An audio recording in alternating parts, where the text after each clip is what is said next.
here with Boy, Aleksa and Alex. Probably our biggest guests actually so far. Sorry, Jordan. I think these guys are a little bit bigger than you. And we're going to have some fun. It's very kind of them to come on. And some of the viewers won't know much about that. We're going to find out about it. And firstly, thank you for making time to come on. Not at all. It's a big deal for me and for the viewers. And I particularly wanted to sort of thank you, I guess, for the work you do for people my age. It's a real quantum leap. It's very, very interesting. You've got just for the people that don't know, you've got a YouTube channel, sometimes together, or is it together all the time? Yeah, we do Boy together, and then I did a thing. So two channels. Two channels. But we work on both of them. And how many viewers have you got, subscribers?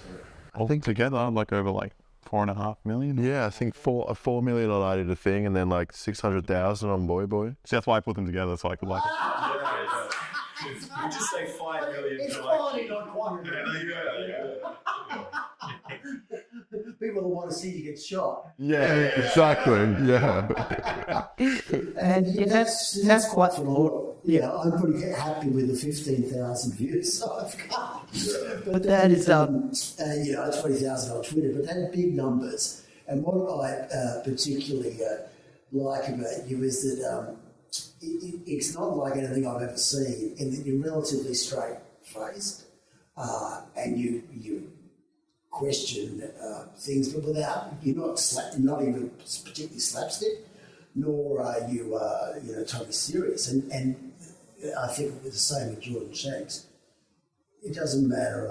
You don't even know if you really particularly push a message, but whatever. Even your message is perhaps being open-minded and looking at the facts.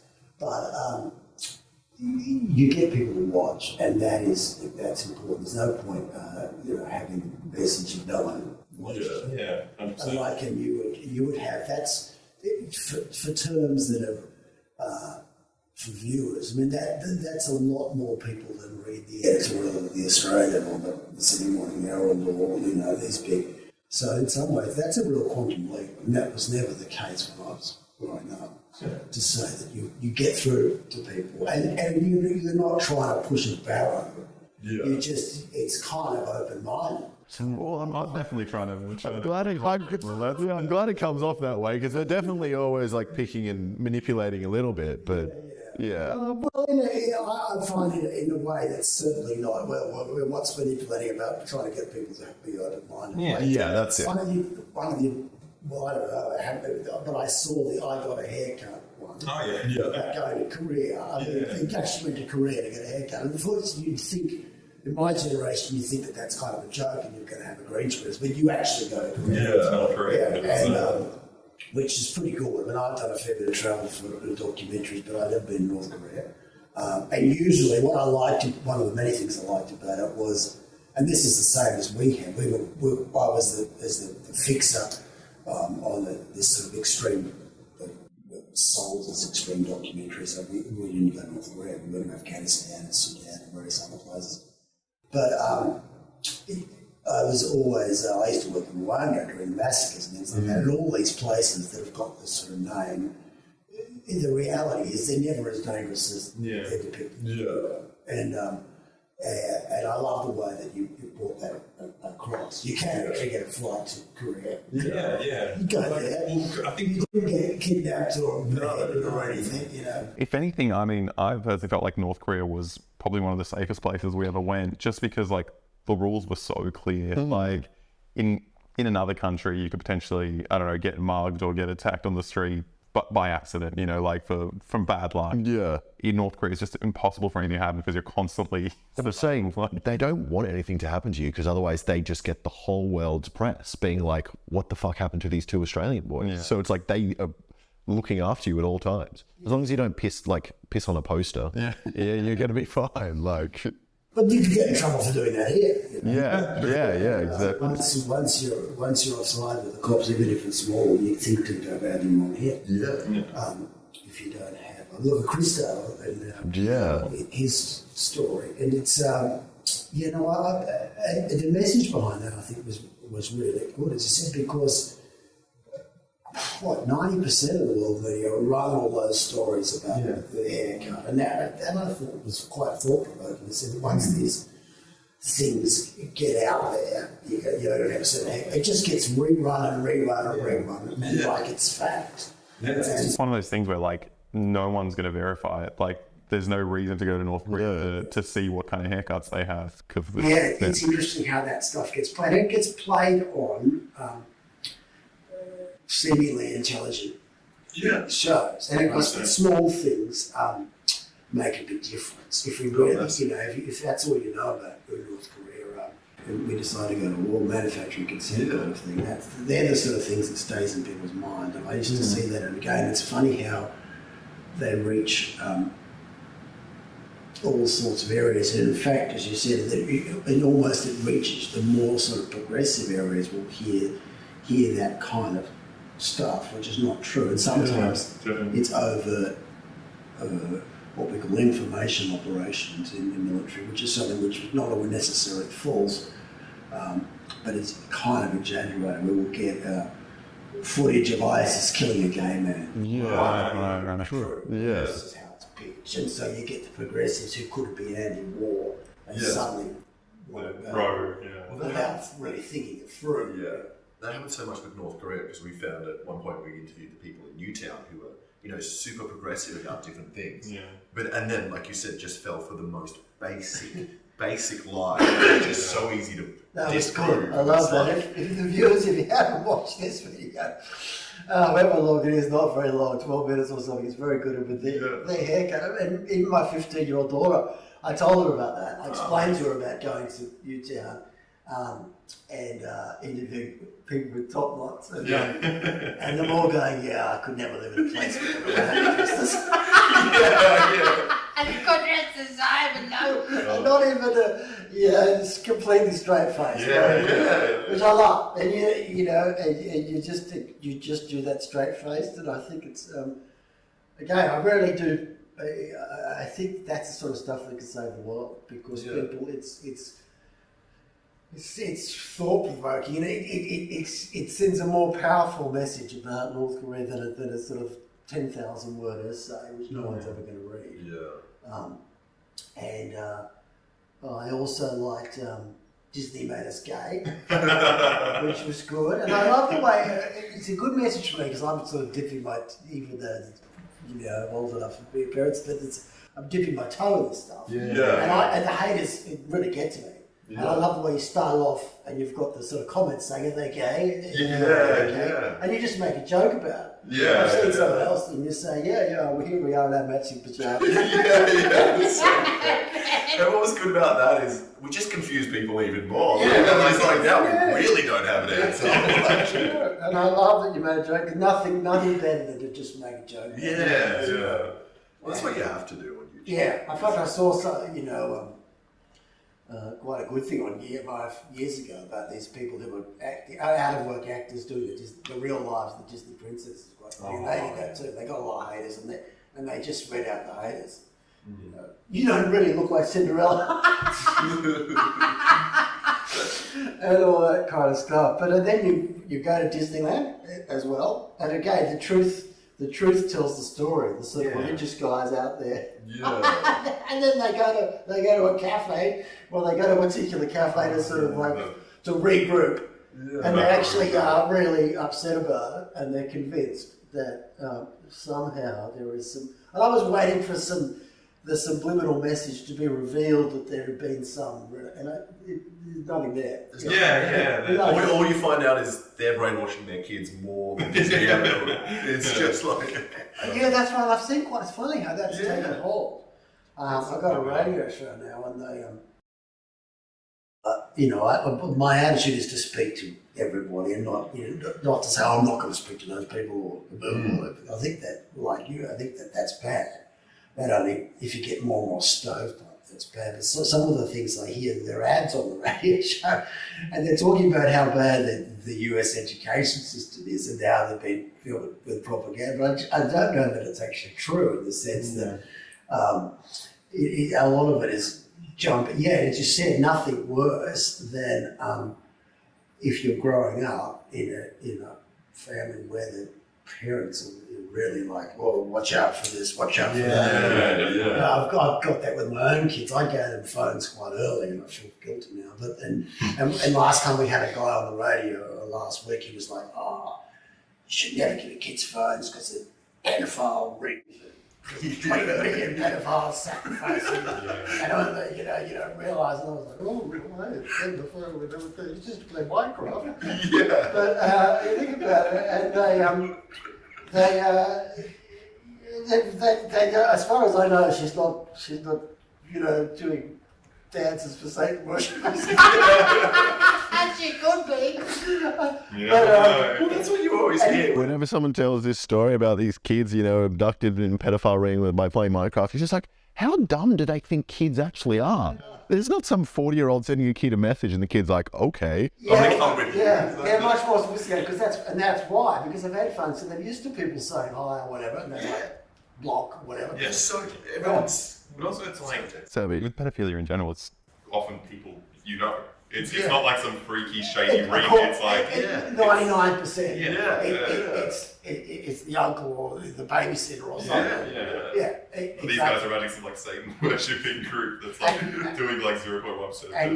And if you've got a parent who's really paranoid, that's. I know, funny enough, friends and you see them with their kids, and you can see the kid must be waiting to get away from them. In the sense they're rolling their eyes, and they're always like a bit like it's funny. I was talking to the crew before you came about the idea that we can see ridiculous things in the past. Like we can see the Vietnam War was ridiculous, but we can't see similar situations. The same, like if you see a typical American movie about the sort of overpowering dad in the 70s saying you can't do this, you can't do that. But I haven't realised that they're doing it now. And I'm embarrassed about my own generation who think it'd be smart, and that's why I've got so much faith in what you guys are doing, because it's a breath of fresh air. It's not like anything I've ever seen. It's not like in the mainstream media. It's one of the reasons why I didn't really like the documentaries we were doing on the mainstream. Because everything gets dumbed down. Gets dumbed down. And we grew up before Netflix, and there was like 3 flavours of ice cream, and everything was.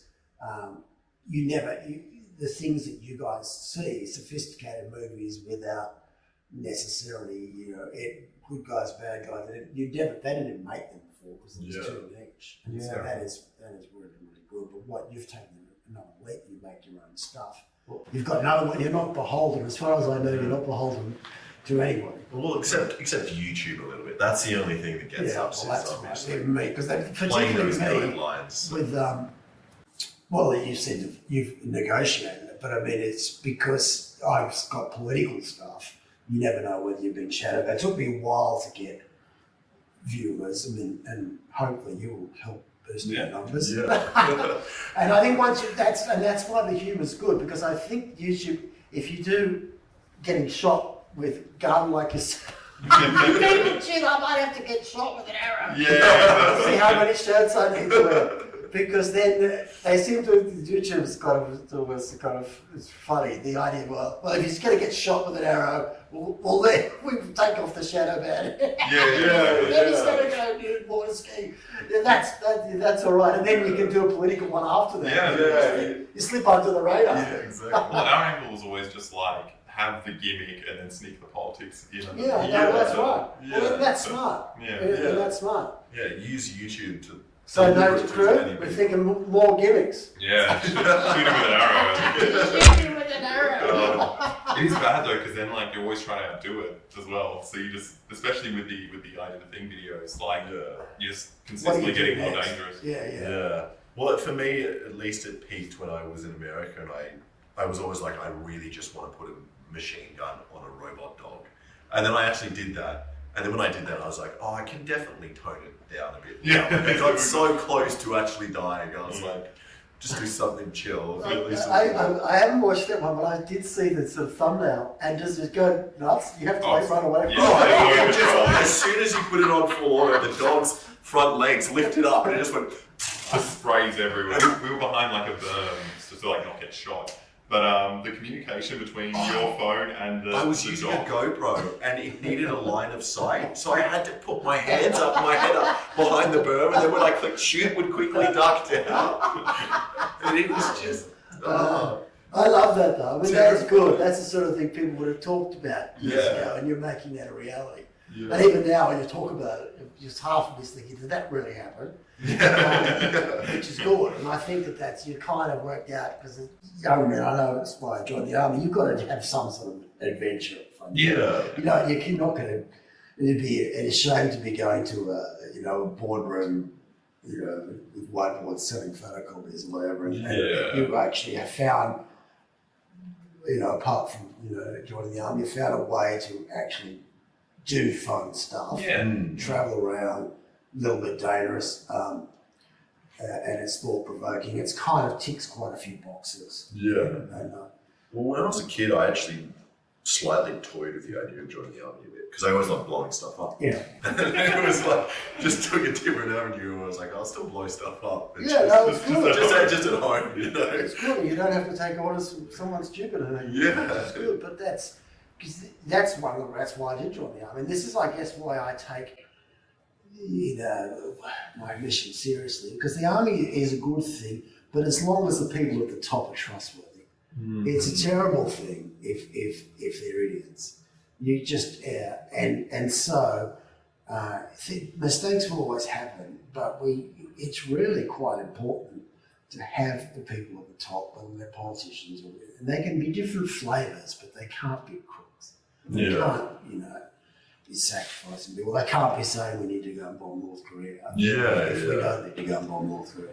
No. And nothing, brought that story home better than what you've done. It's almost like not as relevant now as well, because I remember like when we released in 2017, we were legitimately scared, like they were like ramping up tension. It was like, this could actually happen. It's kind of fizzled out now. It's quite nice. Yeah, and that's there are other wars. People didn't understand that as well, because they were saying, no, you're being paid by North Korea. Did you get that? Yeah, a lot. It was like very convenient. Apollonov and Aleksa Vulović, Australians, they're being paid by Russia. It's like, no, we just don't want there to be a war. That's what we want. I love it, but you're inspiring to me that you can take that kind of. I get so. It was definitely confronting at first. I found it, quite upsetting for maybe the first year. I was just like, that's another good thing about your position, because you've got you're out of the mainstream media, so you're not relying on it, and you've got enough followers who can kind of laugh at that. Yeah. But if you're like Dennis Rodham, if you're a mainstream media guy, you're just going to get criticism. You don't have any only coverage. The only coverage you're going to get is you're a traitor, you're an idiot. Well, he didn't even say anything there. I think he went there. He was sponsored by some 420 weed crypto company or something. So it was the weirdest move in the world. It's probably pretty smart. But he did a nice thing. Yeah, you might have helped. I guess that's the other side of it. You've got to be relatively thick-skinned. You do get a lot of hate. You do get, and there's not much you can do about it. That's why it's good to work in a team. You can laugh about it. Well, when I did the gun robot video, we were working with some kind of conservative gun YouTubers. And I was a bit manipulative in that I didn't completely explain to them that I was actually going to be doing a bit of an anti-gun narrative along with this. Then when I released the video, they released a counter video which got 800,000 views, and that's when I had 800,000 angry gun men, and that's when I was like, I need to actually just go off YouTube for a week. I saw something on LinkedIn, the world's most useless. No one's ever got a job through LinkedIn. But it was the sort of robot dogs thing. Well, they were the standing two-legged version, dancing in unison. Awesome. That's great. And saying, it was kind of clever, but for someone who'd been in the military, all I could think of is if they can dance, they can kill. Yeah, exactly. That's what I like about the video so much, is that I'm just it's Boston Dynamics. This is 100%. They all look like military robots. Yeah. There's 100%. That's who's got the money to buy these things? It's going to be the military. Yeah, exactly. Of course it's going to be military. And the funny thing about it, again, having been in the the War Machine. The reality of it, it's a bit like the Wizard of Oz. The reality of it is, you're right. Those dogs will end up shooting people, and you see even the US SEALs or whatever. They make a lot of mistakes. You know, they're not nearly like they are in the movies. And you can even see them. You don't even have to be the world's greatest soldier to see some of the stuff they do is idiotic. But they end up shooting themselves in the fall. And things like that will fucking go wrong more often. More often than not, the dog's gonna go crazy in the base. Oh yeah! Imagine just a glitch, but that glitch results in everyone just dying. I know the technology, just like anything else, it's not nearly as good as they say in the brochures. It's also expensive as well. Like if you actually compare the cost of making a fully functioning robot dog, or compared to paying a poor guy to a soldier, it's probably cheaper to pay a soldier in America. Like, absolutely. You know, and that and it's always going to be problematic, and so I do despair at some of those decisions. But I love that again, without anybody having to write some sort of dissertation about it, you demonstrate it with a funny video. Which is fantastic. I mean, that was my background before getting into YouTube. I wanted to be in academia. I was doing my PhD at the time. You just get so disillusioned because like all these people are writing really cool and interesting things, but no one's going to read it. Like you get like 4 or 5 academics going to read your thing, and then it gets shuffled away. It's just so nice to have like a platform you can. Well, it's terrific that you're found. As I said, it ticks a lot of boxes. So that's. Sorry, I jumped in and didn't really run through your background, but you were going to be an academic, so you did a master's or something. I was doing my PhD at the time that YouTube kicked off, but it just wasn't. And you're just doing YouTube at part-time kind of thing.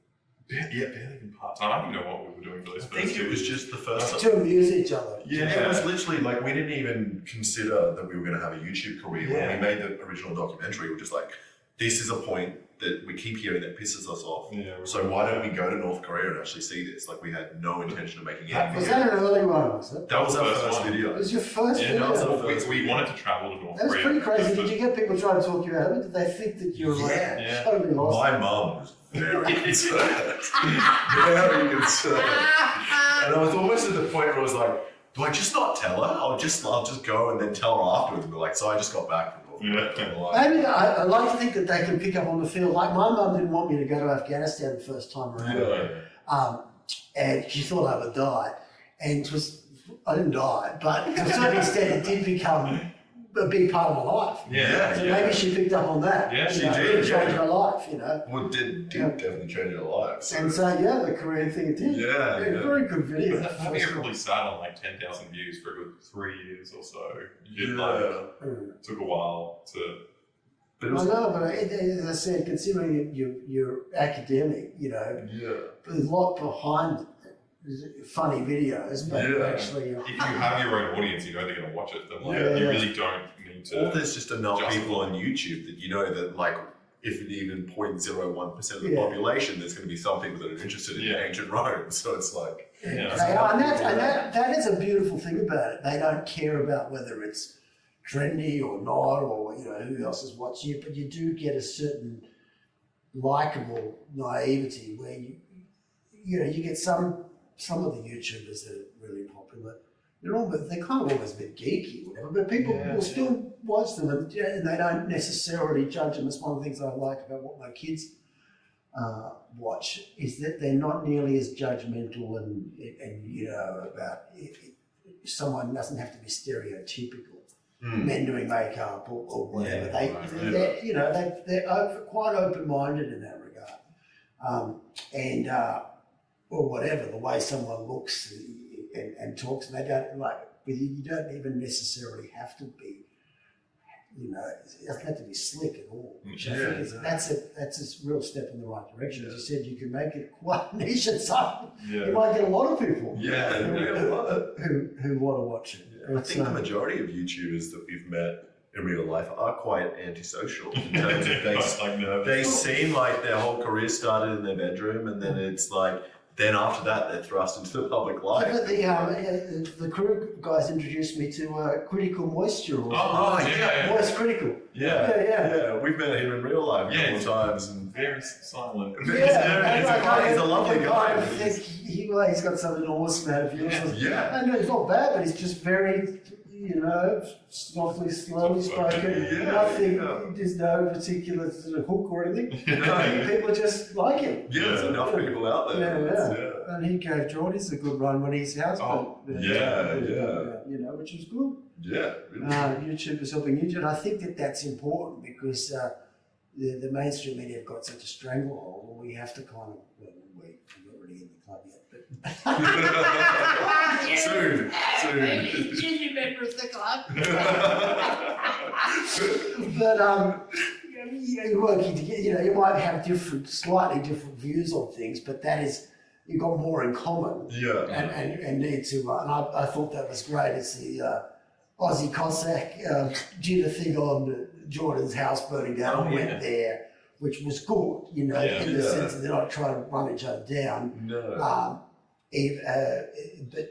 Because it's almost the mainstream media and there's you guys. I mean, you see it. That is something that's really surprised me and has changed in my lifetime. And if the press took, the attitude, obviously a lot of people are quite, not manipulated, but a little bit of a spin, a slant from the major newspapers could make a big difference. Yeah, they could definitely say we need some accountability or whatever. The discipline is wild. Like, it's so weird to look at, to see how in lockstep all these publications. There's no counter stories to anything from anyone. No. That's right, and that's changed. Yeah. That's why you got. I mean, I'm not. It's not an exaggeration to say you're saving the world, because I think that is very dangerous. They're completely lockstep, and the idea, if I can say from my own experience, the idea that we can totally trust them to always do the right thing, and it's just not true. What I find insane is the number of viewers that mainstream media will get compared to YouTubers, where it's you're getting 10 times the amount of views, but in terms of recognition by the mainstream media, they don't really talk about YouTubers at all. It's this completely separate groups of media. Until their house gets burnt down, then they'll talk about it for 3 days. Slants are kind of I was happy to see Hugh Remington interview Jordan Shanks the other day, but you're right, it doesn't.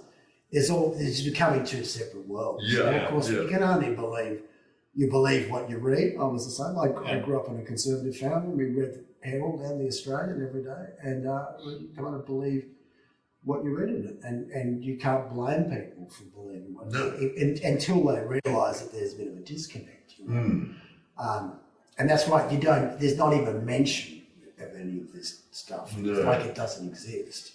But some stuff that freaks me out, it kind of crosses the conservative or left-wing divide, at least within Australia, is international relations. When it comes to war, it's everyone's on the same footing. I think a lot of the stuff recently about war with China, it's across the board. That's kind of worrying. Just think that there's no dissenting voices, and a plurality.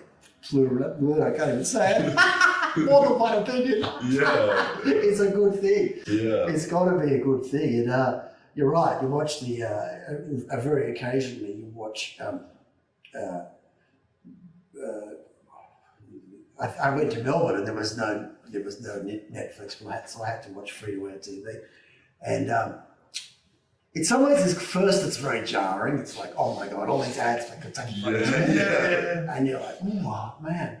And it's some old program, is really dated. And then, but it sort of becomes soothing. It's a bit like staying at your parents' house or something. And you can see something was almost nostalgic about turning your brain off. And here's another ad for, I definitely do that, where I just normal TV, just you don't think you have anything, you just watch it, no choice of what to. It's exactly. My favourite one's A Current Affair. That's so beautifully done. It's so weird. It's they operate on multiple levels. They've got this kind of brainhead stuff they do, but they make so many jokes. You don't realise the way they frame things is I feel like they're having a fun time. I think that's right. It's people that used to work for The Sun in the Sun newspaper in London were kind of half laughing at themselves. Yeah. Gotcha. Yeah. What's the headline going to be today? The free to air TV brigade, and they're the ones that really decide the government, and and they've probably never heard of you. Well, except when we did the haircut, and then we went on the sidelines. Oh, did they put you on something? We went on the sidelines, and that was our first media experience. So that was a bit of an escalator. You must have been like, you know. I think it's just one of those gimmicks. Like going to North Korea is just like. They have the categories, don't they? And it's like car crashes, murders, and dodgy trains, and something something totally off the wall. But we didn't use it very well. I feel like if we were to go back, we would have made more of a spectacle. Yeah. We were I thank God you didn't end up working for them. Like the 5-minute segment. I mean, you didn't end up with some. But to be fair, I did enjoy getting my makeup done. Looking, they go in and powder you up. I was scared by all of it. I remember just looking at Andrew O'Keefe's face with so much makeup and his eyes not moving, just staring straight into mine. I was like, and the bright lights, I was just like, where am I? Terrible. And he just asks you a question, just stares at you, just like, I don't know. I'm 19, so what do you want from me? It's a good, even in itself. The story behind the story is a good story.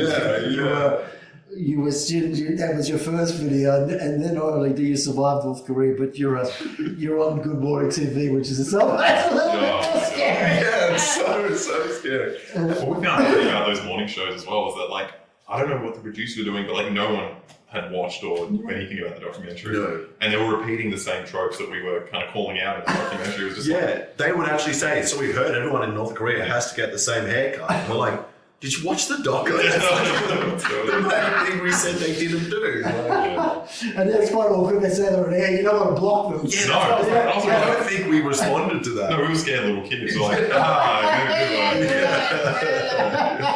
very funny. And what are you doing over next? We've got a couple of things. We got a big one that we made in China. You've been to China? Yeah. We filmed for the...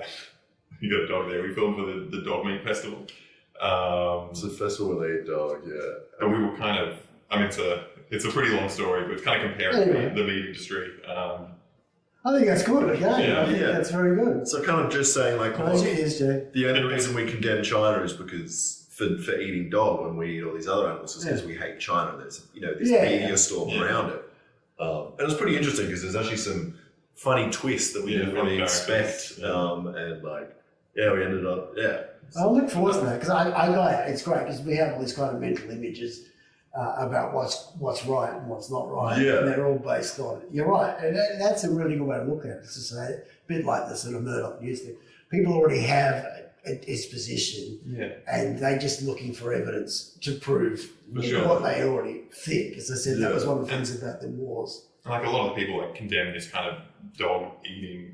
Never question what we do to pigs here. Did you know the police came to they not raided, but they came to my mum's house because of a video I made? Oh, really? Did you realize? No. So 5 years ago, I made a I'm going to call it a tampon launcher. It's a tampon GUN. So it just used air pressure to shoot tampons. Yeah. And it was just like a piece of PVC tube with a sprinkler valve and then an air tank. And then they came to my mum's house and were searching for it. And they had pictures of it and the diagram. And they were saying how I'm incredibly intelligent and I'm a public health risk because, someone could get this contraption and kill someone with it. And my brother was there at the time and he was like, no, Alex is an idiot. This doesn't work. It was all edited for YouTube. But it was just so bizarre to see because you were just like, oh. How would they even got onto that? I have no idea. There's someone this guy's made a gun with maybe. But it's just hijack an airplane. Scary that happened. But it's scary that happened because you just made me realise the police do watch our videos. So I think that was just a vague intimidation thing. Just be we're here, we're around. Yeah. You wouldn't think they'd have the time though. You reckon with the sort of it's weird. Almadines and whatever. You reckon they would have something more important. They might get to you eventually. Yeah, exactly. And that's what they're worried about. If the Almadines get hold of the tampon notes,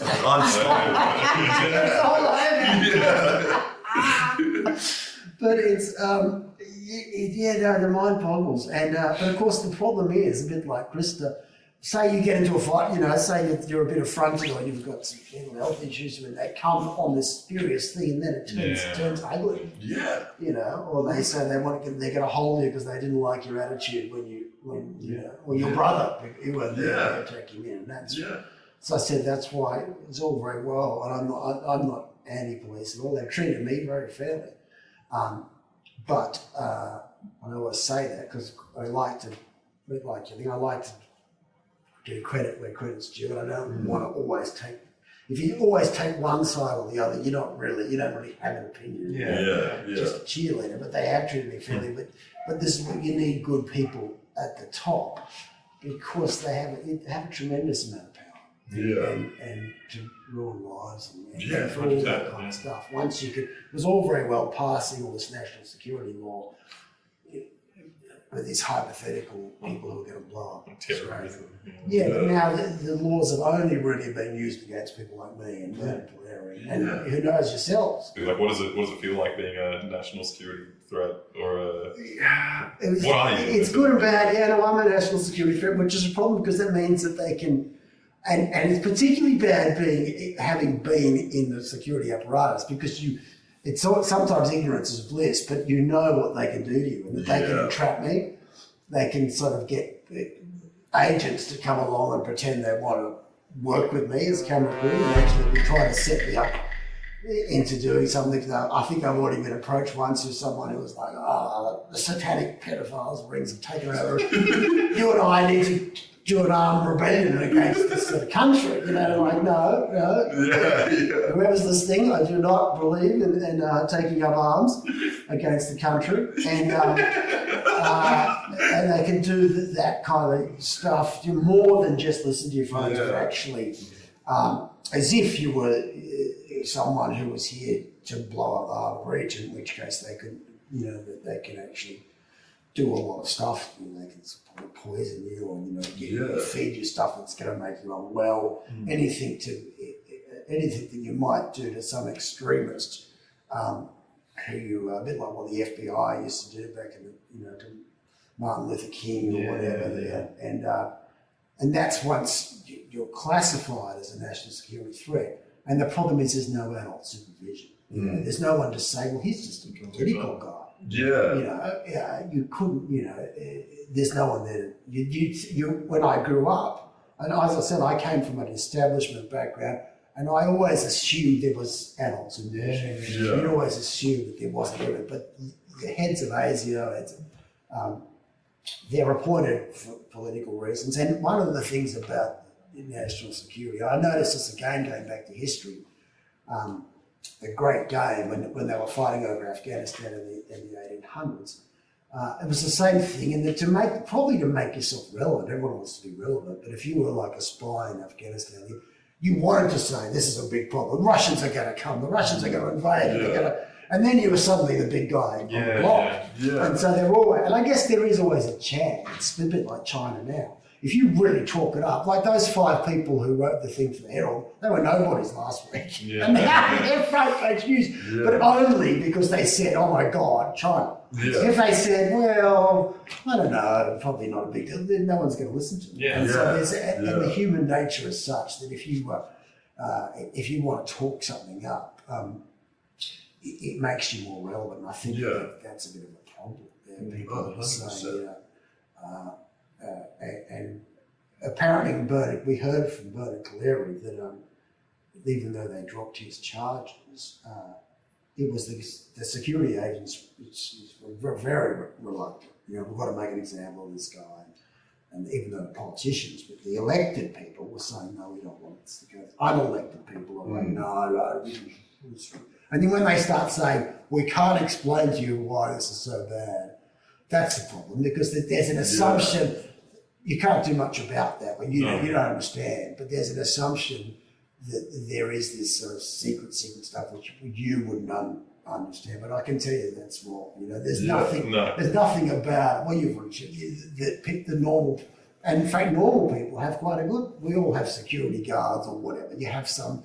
We're used to budgeting for that, and there's no reason why normal people can't make decisions about that It's probably also like a comforting thing for like an individual to relinquish that kind of necessity. They're just like, I just want to believe that someone's out there like doing the right thing. Yeah. It's a fair bit of that. Yeah, I want it. And that's even, I can see that, you know, you don't, I see with Julian Assange's cases where it's almost, you don't want to know. It's a bit like people in a relationship and sometimes they don't want to know that their partner's genuine. They'd rather they sort of block it or they will always give them the benefit of the doubt because that reality is just it's too hard to deal with so much bad news at once. We'd rather just pretend it's not happening and go to the beach. I'm so grateful again for you coming in. Thanks for having us.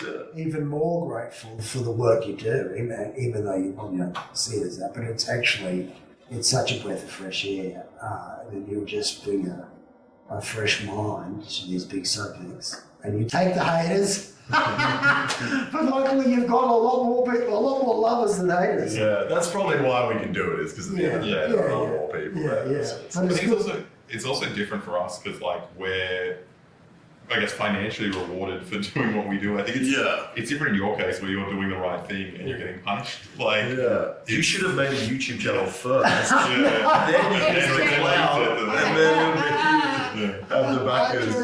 I should have been doing it the wrong way around. Maybe my gimmick will be from jail, like broadcasting from jail. Yeah, there you go. Jail stuff. I get a stuff. I get a thing. Jail hacks. There you go. It's a long video. But you have a good theme. And again, you're funny at the same time. But it seems kind of obvious, whatever, but it's not. Not everybody's doing it. So thank you. And I really mean that. Keep it up and doing your own stuff and showing people the open-minded way the reality is. And anyway, pleasure to meet you. Thank you.